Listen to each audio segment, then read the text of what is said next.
श्री स्वामी समर्थ मैत्रिणींनो, मार्गशीर्ष गुरुवार, दत्त जयंतीचा उपवास हे सर्व काही एकत्रच आलेले आहे. त्याचबरोबर मार्गशीर्ष पौर्णिमा व दुसरा मार्गशीर्ष गुरुवार.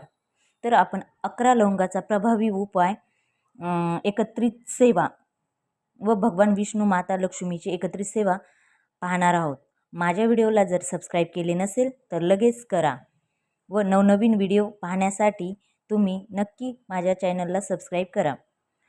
4 डिसेंबर रोजी मार्गशीर्षचा दुसरा गुरुवार आहे. तर बऱ्याच ताईंना प्रश्न पडला आहे की गुरुवारचा तर उपवास आहे, परंतु दत्त जयंतीचा पण उपवास असणार आहे.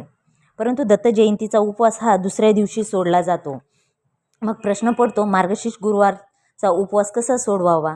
तर आपण संपूर्ण लक्ष्मी मातेची पूजा मांडून घ्यायची आहे. पूजा आरती सर्व तसेच करायचे आहे. एवढेच आहे की संध्याकाळी देवीला वरण भात भाजी पोळीचा नैवेद्य किंवा तुम्ही जे काही करणार असाल ते नैवेद्य दाखवायचं आहे. परंतु तुम्ही मात्र फल आहारच घ्यायचा आहे. म्हणजेच फराळाचे साबुदाणा, खिचडी, भगर जे असेल ते खायचे आहे. व दुसऱ्या दिवशी आपण ग्रंथाची सांगता करणार आहोत. त्यानंतर आपण उपवास सोडणार आहोत. आता सगळेजण दत्त जयंतीचा उपवास धरत नाही. जे धरतात त्यांना सांगते, मार्गशीर्षचा उपवास सोडता येणार नाही. बऱ्याच वेळी असे होते की उपवास तर सोडावा लागेल तेव्हा आपल्याला घरात जो काही पदार्थ देवीसाठी बनवलेला आहे, उदाहरणार्थ भाजी पोळी खीर व यापैकी एक पदार्थाचा वास घ्यायचा आहे. आपण अन्नाचा वास घेत नाही, परंतु बऱ्याच ताईंना असा प्रश्न पडलेला असतो की गुरुवार आहे त्याचे कसं सोडवायचा? तर पदार्थाचा तर वास घेतच नसतात. परंतु आपणाला हा प्रश्न पडला की गुरुवारी कसा सोडवावा, त्यासाठी सांगितले. खरं तर दुसऱ्या दिवशी पोथीची सांगता झाल्यानंतर आपल्याला भाजी पोळी वरण भात खाऊन आपल्याला उपवास सोडवायचा आहे. याचबरोबर किती योगायोग आला आहे बघा. गुरुवार मार्गशीर्षचा आला आहे दुसरा, त्यानंतर दत्त जयंती आली आहे, त्याचबरोबर पौर्णिमा देखील आली आहे.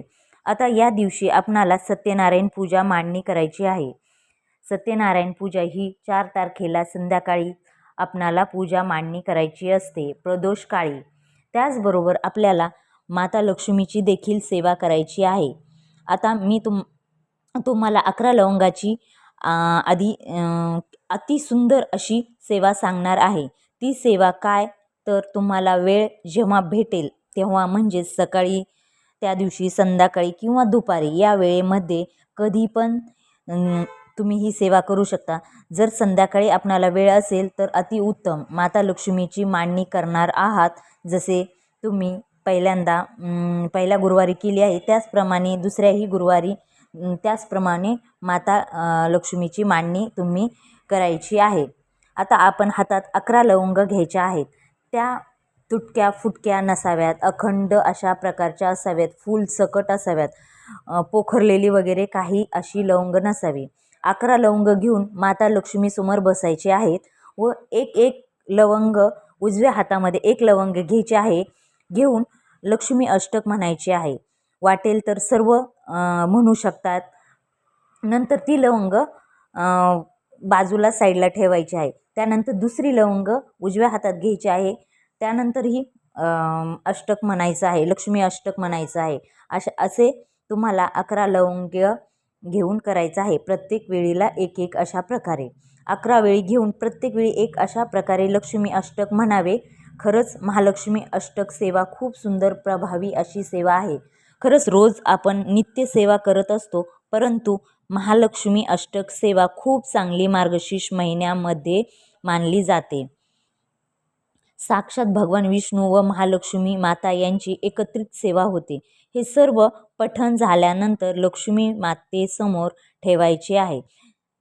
सर्व लवंगा लक्ष्मी मातेसमोर ठेवायचे आहे. नंतर ते सर्व लाल कपड्यामध्ये गुंडाळून ठेवायचे आहे. सर्व मार्गशीर्ष महिना ते देवघरामध्ये ठेवायचं आहे, नाहीतर तुमच्या तिजोरीमध्ये ठेवले तरी चालेल. नंतर मार्गशीर्ष महिना संपल्यानंतर तो प्रसाद म्हणून घरातील सर्व व्यक्तींना प्रसाद म्हणून ते द्यायचा आहे किंवा ग्रहण करायचं आहे. आता हा लवंगाचा उपाय या दुसऱ्या गुरुवारी कोणाला शक्य झाला नसेल, जर काही प्रॉब्लेम वगैरे असेल तर पहिल्या नाही झाला, दुसऱ्या पण नाही झाला, तर तुम्ही तिसऱ्या किंवा चौथ्या गुरुवारी हा उपाय केला तरी चालेल. या महिन्यामध्ये तुम्ही सत्यनारायण पूजा नक्की करा. कमीत कमी 5 दिवस तरी या गुरुवारी तुम्ही येणाऱ्या गुरुवारी पौर्णिमा आहे तेव्हा तुम्ही मांडणी केली तरी चालेल. या मार्गशीर्ष महिन्यातील ही सेवा खूप फलदायी अशी सेवा आहे. फळ भेटल्याशिवाय तुम्हाला राहणार नाही. तुम्ही 5 करू शकताय, 11 करू शकताय, परंतु नक्की करा अशी माझी इच्छा आहे. तुमच्या काही इच्छा असतील ना मैत्रिणींनो, नक्की पूर्ण होणार. तुम्ही मलाच म्हणता खरंच ताई बरोबर आहे, या सेवेने खरंच प्रचिती येते आणि संकल्पयुक्त तुम्ही ही सेवा करू शकता. खरंच भगवान विष्णूला हा महिना खूप प्रिय आहे. त्यामुळे तुम्ही जेवढी सेवा होईल ना तेवढी करावी. जे ही पौर्णिमेची मांडणी असते, पूजा असते ना, ती प्रदोष काळीच मांडावी. जे आपण पौर्णिमेची जी मांडलेली असते मांडत असतो मांडणी, ती प्रदोष काळीच मांडावी. आपण 5 व 11 दिवसांची जी पूजा करणार आहात त्यामध्ये तुम्ही पठण दुपारी, सकाळी, संध्याकाळी कोणत्याही तुमच्या वेळेनुसार तुम्ही करू शकता. सत्यनारायण पूजा मांडणी करू शकता. माता लक्ष्मीला भगवान विष्णूची सेवा खूप प्रिय आहे. त्यामुळे तुम्ही प्रदोषकाळी पूजा पठण सेवा केली तर खूपच सुंदर लक्ष्मी माता घरात येण्याच्या वेळी म्हणजेच ती पण आपल्याला प्रसन्न होणार. लक्ष्मी म्हणजेच पैसा नव्हे तर सुख, शांती, समाधान हे पण लक्ष्मी आहे. लक्षात ठेवा, फक्त पैसा आहे माझ्याकडे, लक्ष्मी लक्ष्मी असं म्हणण्यात काही अर्थ नाही. सुख असेल, जिथे शांती असेल, समाधान असेल, तीच लक्ष्मी, फक्त पैसा नाही. लक्ष्मी खरंच या महिन्यामध्ये नक्की हे उपाय तुम्ही करा. सत्यनारायण पूजा नक्की करा आणि हे 11 लवंगाचा जो उपाय आहे तो पण तुम्ही मैत्रिणींनो नक्की करा. त्याचे फल तुम्हाला नक्की भेटणार. जर तुम्हाला माझा व्हिडिओ आवडला असेल तर नक्की लाईक, सबस्क्राईब आणि शेअर नक्की करा. श्री स्वामी समर्थ मैत्रिणींनो.